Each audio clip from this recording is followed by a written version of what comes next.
Chers élèves, bonjour et bienvenue pour cette deuxième vidéo sur le thème factoriser une somme algébrique. Dans cette vidéo, nous allons voir une première méthode qui consiste à chercher un facteur commun au terme d'une somme algébrique pour la factoriser.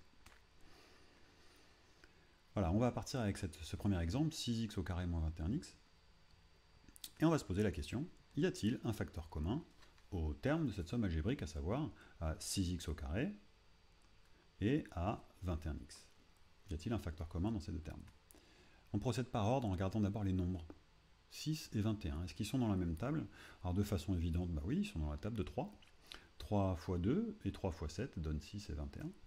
Donc on est dans la table de 3. 3 sera donc un facteur commun parmi les nombres. On peut également regarder du côté des lettres. Donc je les mets en couleur. X au carré et x sont-ils une lettre ou plusieurs en commun? Eh bien on voit que le x est dans les deux termes. On a x fois x et x fois 1. Donc le x est en commun dans les deux termes. Parfois vous pourrez même aller jusqu'à x au carré, jusqu'à x au cube. Donc ici c'est juste le x qui est en commun.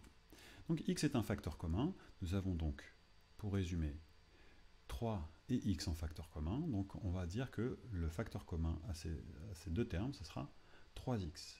Ça signifie qu'en réalité, 6x au carré et 21x s'écrivent comme 3x fois quelque chose à chaque fois.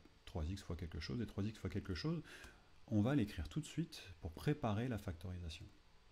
Donc je vais écrire que ces deux nombres, ces deux termes, c'est 3x fois quelque chose. Voilà, 3x fois quelque chose, 3x fois quelque chose, entre les deux c'est un moins, et je l'écris. Alors, 3x fois combien donne 6x au carré? On réfléchit avec les nombres. 3 fois combien donne 6? Eh bien c'est 2. X fois quelque chose donne x au carré. Vous voyez que là on a un x, il nous en faut 2. Donc c'est bien x fois x. Donc il nous manque un x ici pour compléter notre x au carré. Voilà, c'est fait pour le premier terme, on est complet. Regardons le second. 3x fois quelque chose doit donner 21x. On commence avec les nombres. 3 fois quelque chose donne 21, et bien c'est 7 qui manque. 3 fois 7, 21. Pour les x fois quelque chose donne x. Ben on est bon, il y a déjà le x. On n'a donc rien à rajouter côté lettres, on a tous les x qu'il nous faut. La factorisation est prête, il n'y a quasiment plus rien à faire à part écrire notre résultat final, la forme factorisée. On donc prépare notre égal, on va entourer les facteurs communs, le facteur commun 3x avec le signe multiplie, et on va écrire que 3x multiplie tout ce qui reste, le 2x moins 7. 3x multiplie le 2x et le 7. On écrit tout ça dans une parenthèse. 3x facteur de 2x moins 7. 2x moins 7. Voilà comment on factorise. Faire apparaître le facteur commun en écrivant nos multiplications, puis écrire le résultat factorisé.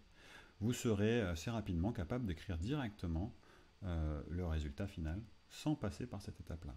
Je vous conseille de passer par cette étape-là au début pour être vraiment clair sur le facteur commun et ce qui manque pour compléter ce facteur commun.